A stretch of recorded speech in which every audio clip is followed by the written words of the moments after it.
Let's start our Parliament chapter. The key points. In 1954, the Hindi name was given to Council of States and the House of Representatives. And in USA, the Parliament is known as Congress, and the upper house is known as Senate, lower house House of Representatives. On the other hand, UK, House of Lords, upper house, House of Commons, lower house.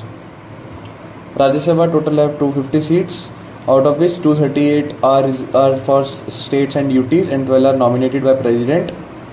You don't have to remember the present seats, but this you should know that the members of that the states MPs are elected by,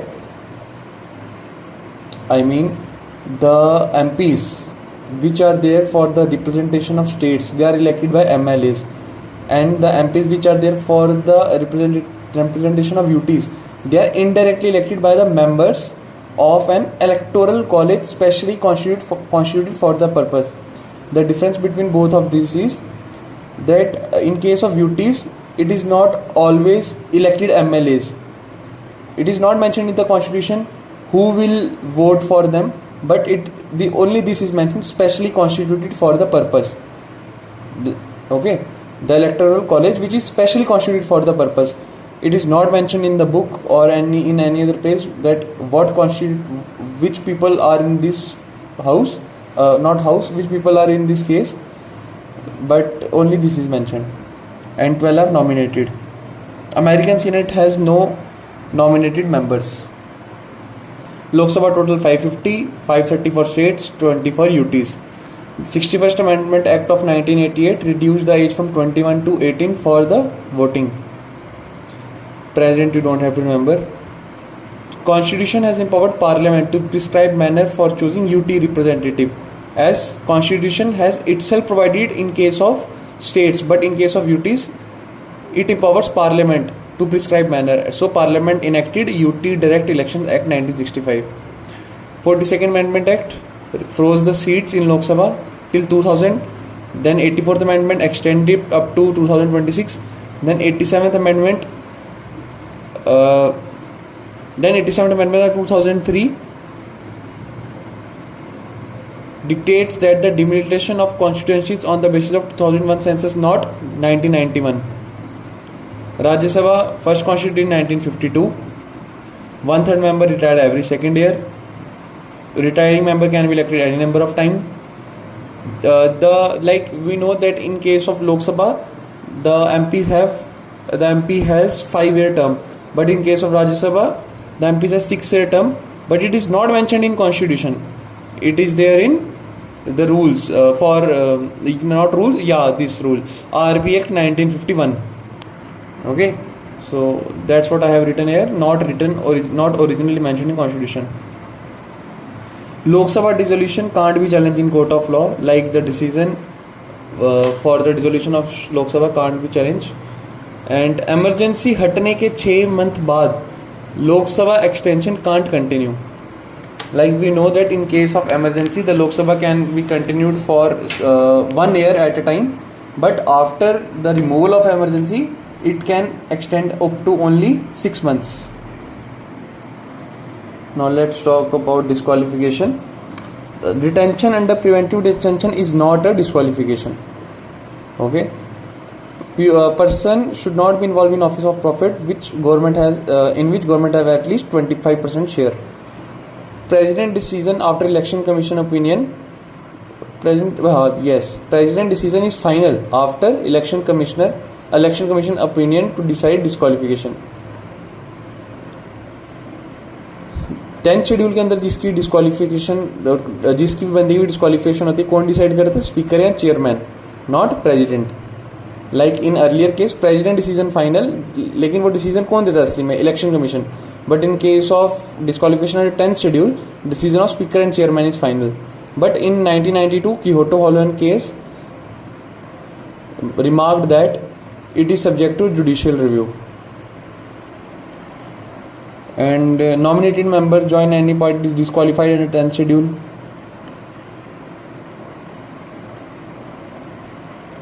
अगर disqualify member elect हो जाता है parliament में तो constitution ने कोई procedure नहीं बताया है कि उसकी इलेक्शन को वॉइड कैसे डिक्लेयर करें.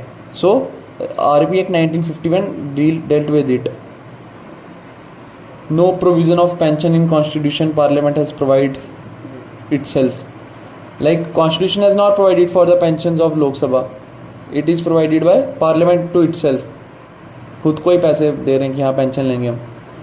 Speaker of Lok Sabha removed by effective majority. What do you mean by effective majority? Majority of all the then members, which means like after deducting the vacant or absentees, vacant seat or absentees, the number which we get, that number is known as effective majority. So Lok Sabha Speaker is chairman of all these three committees. Sine qua non means absolute necessary. These type of questions can be asked, like in recently in CDS examination French words were asked. Speaker का काम criticise कर सकते हैं एक substantive motion में, but and the motion of removal should have at least 50% member support. Speaker की election का date decide कौन करता है? President. But in case of deputy speaker it is fixed by speaker. Deputy speaker also removed by effective majority.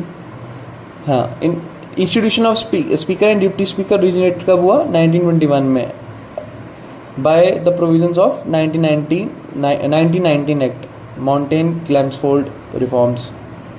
Who was the first speaker? Frederick White. And deputy speaker Sachidananda Sinha. And in 1925 Vithalbhai Patel, first Indian speaker. Like first Indian deputy speaker was Sachidananda Sinha, but speaker was Vithalbhai Patel. And government of 1985 changed nomenclature from president to speaker and deputy president to deputy speaker.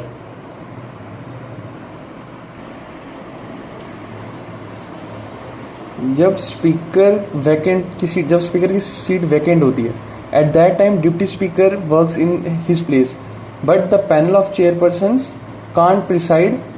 They can preside only when there is absence of speaker or deputy speaker, but not when there is vacancy of speaker. Okay, there is a difference between absence and vacant. When the speaker seat is vacant, only deputy speaker can preside, and if both are if the office of both of speaker and deputy speaker are vacant, at that time president may appoint anyone, but not panel of chairpersons can preside. They can preside only in case of absence.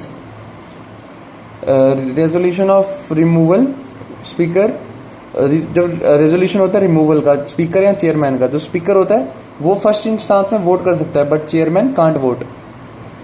Deputy speaker भी also removed by effective majority, और resolution moved only after 14 days advance notice. जो panels हैं of the panel of chairperson of Lok Sabha Rajya Sabha not mentioned in constitution, they are mentioned in the respective rules of the house. Secretary general एक permanent officer होता है appointed by presiding officer. जो office of leader of house and of opposition not mentioned in constitution. कहाँ mention है? Rules of the house. Whip is not mentioned anywhere, it is just a convention. President can prorogue even prorogue house while in session. जब लोकसभा, हाँ, now this is very important topic. We should know when the bill lapse, like when the Lok Sabha dissolved, the bill get lapsed. First case, first of all let me tell you one thing. Bill lapse, but pending bills that are to be examined when Lok Sabha dissolved, जो Lok Sabha dissolve होती है, जो bill lapse हो जाते हैं. लेकिन जो pending bill होते हैं which are to be examined by committee on government assurance don't lapse. कौन से बिल लैप्स करते हैं? अगर लोकसभा ने पास कर दी है लेकिन राज्यसभा ने नहीं. क्यों? क्योंकि ये क्यों लैप्स होंगे? क्योंकि भाई लोकसभा वो डिसॉल्व होगी ना, उसने बेशक पास किए हैं, बट वो अब हम उसको लैप्स कर देंगे क्योंकि अब नई लोकसभा आएगी. सेकंड केस कब लैप्स होगा? अगर बिल पेंडिंग है लोकसभा में या फिर ट्रांसफर किया उसको राज्यसभा ने. ये थोड़ा कंफ्यूजिंग पॉइंट है, बट इसको यू शुड रेटिफाई इट. या मतलब जैसे राज्यसभा ने ट्रांसफर किया है लोकसभा को और अब लोकसभा में पेंडिंग था, तो ऐसे मतलब जो हमारी कॉमन सेंस कहती है वो ये कहती है कि यार राज्यसभा ने अगर बिल पास किया है और अब लोकसभा में पेंडिंग है तो नई लोकसभा उसको देख लेगी. बट पता नहीं इस केस में ऐसा क्यों है, ये तो मैंने भी रट्टा मारा है. You should also ratify it. Other cases में ये लक्ष्मीकांत की बुक है, बाकी मैंने सारे केसेस याद नहीं करने, बस ये 2 याद रखोगे तो ऑटोमेटिकली बाकी 4 में मतलब आंसर ठीक ही करके आ जाओगे. Okay, so constitution declare Hindi English as language for parliament and in 1965 by enacting this act official language they allowed English to continue. Now let's talk about budget in parliament not mentioned in constitution. Article 112. 1924 railway budget was separated from the general budget on the recommendation of Ackworth committee. Till 2017 this practice was continued, but in 2017 this practice was discontinued. And parliament जो है वो reduce कर सकता है tax को या abolish भी कर सकता है, लेकिन इंक्रीज नहीं कर सकता. इसके हम कॉमन सेंस ये समझ सकते हैं, अगर पार्लियामेंट इंक्रीज कर देगा तो मतलब पार्लियामेंट इंक्रीज करेगा और लोगों को लगेगा कि यार गवर्नमेंट हम पे बड़ा अत्याचार कर रही है, तो गवर्नमेंट तो मतलब सिर्फ एग्जीक्यूटिव पार्ट होगा पार्लियामेंट का, तो बाकी जो एमपीज हैं वो फ़ायदा उठा सकते हैं इस चीज़ का, है ना. तो इसलिए पार्लियामेंट सिर्फ रिड्यूस या अबॉलिश कर सकता है, बढ़ा नहीं सकता. वोट कौन करता है डिमांड फॉर ग्रांट में? सिर्फ लोकसभा, राज्यसभा नहीं कर सकती. Important point. Administrative expenses of supreme court, CAG, UPSC, this all are charged on consolidated fund of India. Means charge means they can't be put for vote in parliament. Now what are the 5 stages of 6 stages of budget? First of all, presentation. Second, general discussion. Then scrutiny. Fourth, vote on demand. Fifth, appropriation bill. Sixth, finance bill. So during the stage of general discussion, no cut motion can be moved. Cut motion किसके लिए होता है? To reduce any demand for grant can be raised during fourth step. What is the fourth step? Voting on demand for grant. 3 type के cut motion होते हैं: policy cut motion, economic cut motion, token. जो policy cut motion है ये क्या करता है? जो अमाउंट है उसको रिड्यूस कर देता है 1 रुपये तक. इकोनॉमिक कट मोशन कुछ स्पेसिफाई अमाउंट से कट अमाउंट को रिड्यूस कर देते हैं. टोकन कट मोशन 100 रुपये से कम कर देते हैं. ये बाय और टू में डिफरेंस याद रखना है. Cut motion is not too much utility, is not of too much utility. Why? Because government has majority, so these motions usually can't get passed, and if they get passed it means there is a need to prove their confidence in Lok Sabha. Their confidence means the government has to prove its confidence.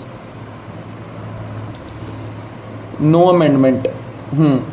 Appropriation bill के time पे कोई भी amendment नहीं हो सकती किसी भी house में. किसके अप्रोवेशन इसलिए करते हैं कि भाई जो मतलब कंसोलिडेटेड फंड से जो पैसा निकालना है उसके रिलेटेड जो बिल होता है उसको बोलते हैं appropriation bill. Vote on account क्या होता है? Like we have the financial year from 1 April to 31 March, so we present budget on 1 Feb, but the process of demand for grants is continued till April end. So till that we need money.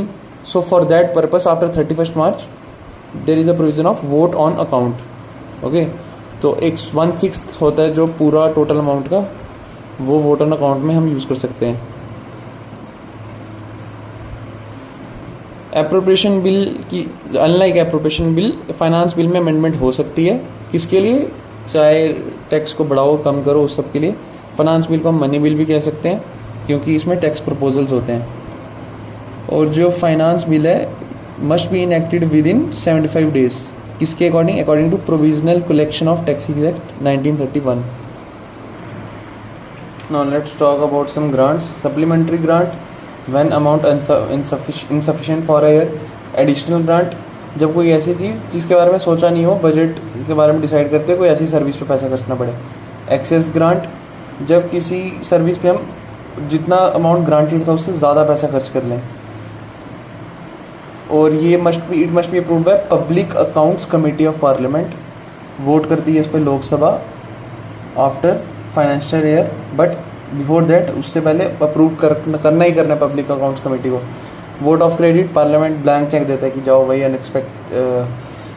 Parliament ने Lok Sabha blank cheque देती है कि हम unexpected कोई demand है उसको fulfil कर लो. Exceptional grant फालतू, टोकन ग्रांट कुछ not an important topic. Public accounts of India, ये ऑपरेट कौन करता है? एग्जीक्यूटिव एक्शन, मतलब एग्जीक्यूटिव ही इसको ऑपरेट कर सकती है। जैसे कंसोलिडेटेड फंड ऑफ इंडिया में पार्लियामेंट करता है उसको appropriate, public accounts of India को एग्जीक्यूटिव कर सकती है, कंटीजेंसी फंड को भी एग्जीक्यूटिव कर सकती है। अगर प्रेसिडेंट कोई ordinance, if the president is issuing ordinance during the recess of parliament, so the parliament has to approve that ordinance within 6 weeks। Delegated legislation क्या होती है? Have a look on it. Rule of lapse क्या होता है? If granted money not spent, अगर क्या होता है ना, जैसे 1 साल के लिए जो बजट दिया, उस बजट में अगर सरकार मतलब उस बजट से कम पैसे, उस बजट में पैसे कम यूज़ हो जाए तो थोड़ा पैसा जो बच जाता है, so that money have to be return to consolidated fund of India. But what really government do, they started March rush, which means वो ज़्यादा से ज़्यादा पैसे खर्च करने लगते हैं जिससे उनको पैसे वापस रिटर्न ना करना पड़े कंसोलिडेटेड फंड ऑफ इंडिया में। जो पार्लियामेंट होता है वो रेगुलेट कर सकता है organisation and jurisdiction of supreme court and high court, and it can establish a common high court for 2 or more states. एक बार ये टोकन ग्रांट वाला समझ ही लेते हैं। इसमें क्या है, कोई एडिशनल एक्सपेंडिचर नहीं, इस तरह ग्रांट इतना कोई इन्वॉल्व नहीं होता। क्या होता है, ये ग्रांट तब होती है जब जो प्रपोज्ड एक्सपेंडिचर होता है, मतलब जो क्या होगा, इसको अच्छे से पहले इंग्लिश में पढ़ लो, उसके बाद इसको हिंदी में समझो। A demand for a grant of token sum of ₹1 is submitted to the vote of Lok Sabha and if assented funds are made available. मतलब ₹1 की वो डिमांड रखेंगे, अगर उस पर सेंट मिल गया तो फिर जो जितना फंड चाहिए उतना दे दिया जाता है। पार्लियामेंट प्रिविलेजेस में क्या है, anyone who can take part in the proceeding of the house, they have the parliament privileges. For example, ministers can visit in both the houses, either they are the member of that house or not. Same attorney general also takes part in the proceeding of the house, so they also enjoy parliament privileges. But president has no parliament privileges. Why? Because he is not the part of parliament. Like, he is the part of parliament but not the member of parliament. 44th Amendment Act वापस हक दे दिया freedom of press का, parliament proceeding को करने का। Individual privilege क्या है, 40 days session के पहले और बाद किसी भी मिनिस्टर मतलब एमपी को जेल नहीं करेंगे, but this is valid only for civil cases. Contempt of house wider concept है, जुडिशियल रिव्यू ब्रिटेन में नहीं है। Now let's see some devices of parliamentary proceeding. Question hour क्या होता है, first hour of every sitting. Start question का answer, ऐसे तो मतलब लगता है ना कि स्टार क्वेश्चन है मतलब इंपॉर्टेंट क्वेश्चन है तो रिटर्न आंसर चाहिए, बट ये अपनी कॉमन सेंस यूज़ नहीं करनी, इसको रट लो कि जो स्टार्ट क्वेश्चन है वो ओरल आंसर उसका चाहिए और अनस्टार्ट क्वेश्चन का रिटर्न आंसर चाहिए। शॉर्ट नोटिस क्वेश्चन का आंसर ओरली चाहिए। वैसे ही कोई पूछता नहीं है बट स्टिल कुछ पता नहीं होता है एग्जाम की प्रिडिक्शन, तो थोड़ा मतलब अनप्रेडिक्टेबिलिटी तो होती है। Question are mention in rules of procedure, 0 are not mention in rules of procedure and it is an Indian innovation. अब 0 और कॉलिंग अटेंशन मोशन को इकट्ठे पढ़ना है क्योंकि 2 पॉइंट इसमें हैं जो थोड़े कंफ्यूजिंग हो सकते हैं। 0 और मेंशन नहीं है रूल्स ऑफ प्रोसीजर में, बट कॉलिंग अटेंशन मेंशन है रूल ऑफ प्रोसीजर में, और इंडियन इनोवेशन दोनों है, एक 62 से एक 54 से। मोशन क्या है, क्लोजर मोशन होता है कि भाई कट शॉर्ट करो डिबेट को। प्रिविलेज मोशन होता है, क्लोजर मोशन होता है काफ़ी टाइप का होता है, कंगारू होता है, गिलिटीन होता है। That is then easy topic, I think already you already know it। And privilege motion क्या होता है कि कोई मेंबर मूव करता है मिनिस्टर को डांट पड़ाने के लिए कि भाई अपनी प्रिविलेज का गलत इस्तेमाल कर रहा है। कॉलिंग अटेंशन मोशन तो हो गया। एडजर्नमेंट मोशन को मतलब उसको स्टार्ट करने के लिए at least the support of 50 members is needed and Rajya Sabha can't use it. The discussion for adjournment, the discussion that arises by raising the adjournment motion should not be last less than 2 hours 30 minutes। Extraordinary device है।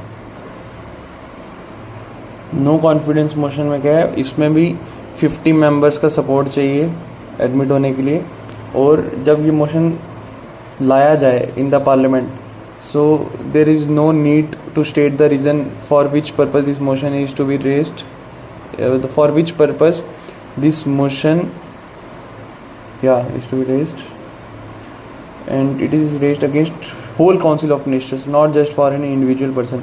In case of censure motion, it can be issued for it can be raised for both council, for both a group, for both group or individual or an individual. It should state reason for its adoption.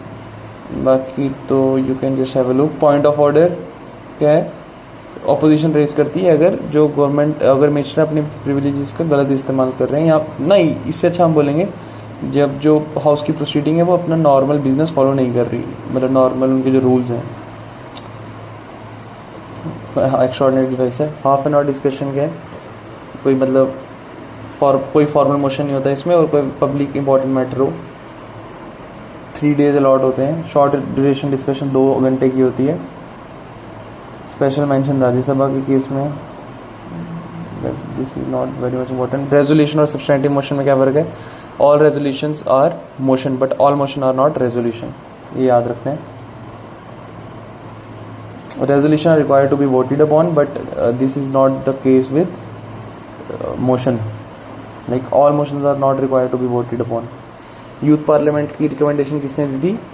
4th whips conference ने, all India विप्स conference. Public bill कौन introduce करता है?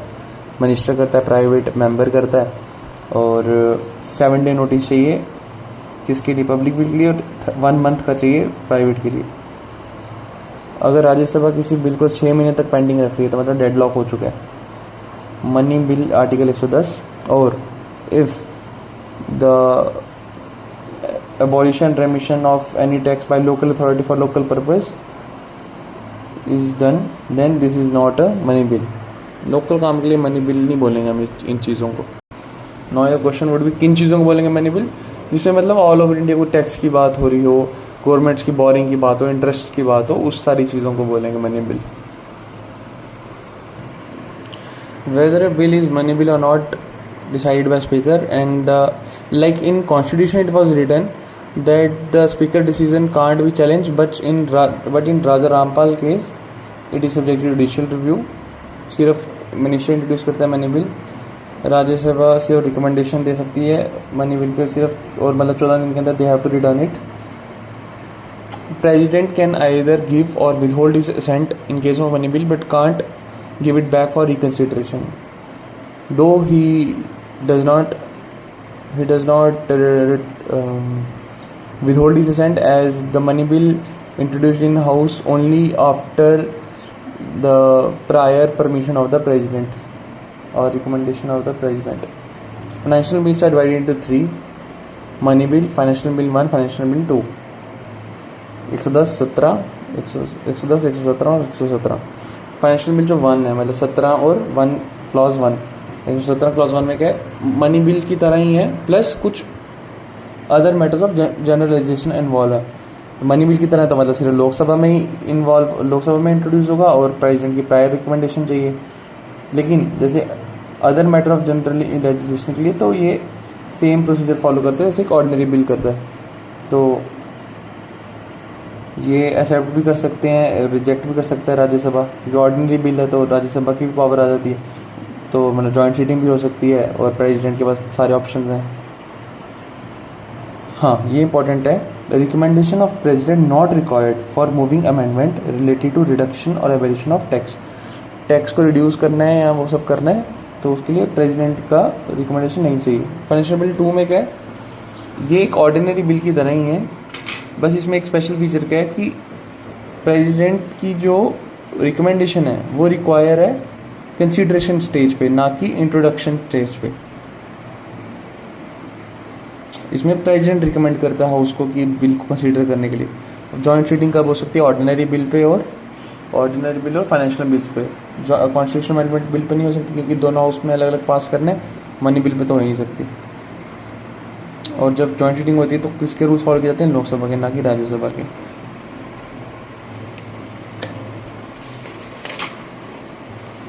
जो vice president का removal है सिर्फ राज्यसभा में initiate हो सकता है इफेक्टिव मेजॉरिटी से, लोकसभा में फिर सिंपल मेजॉरिटी से पास हो जाता है. और नेशनल इमरजेंसी को डिसकंटिन्यू करने का रेजोल्यूशन लोकसभा ही शुरू कर सकती है, ना कि राज्यसभा. और राज्यसभा ही स्टेट लिस्ट में जो लॉज बनाने होते हैं, मतलब राज्यसभा ऑथराइज करती है पार्लियामेंट को लॉ बनाने के लिए स्टेट लिस्ट के लिए. Deputy Speaker is usually of opposition party and Speaker is of ruling party.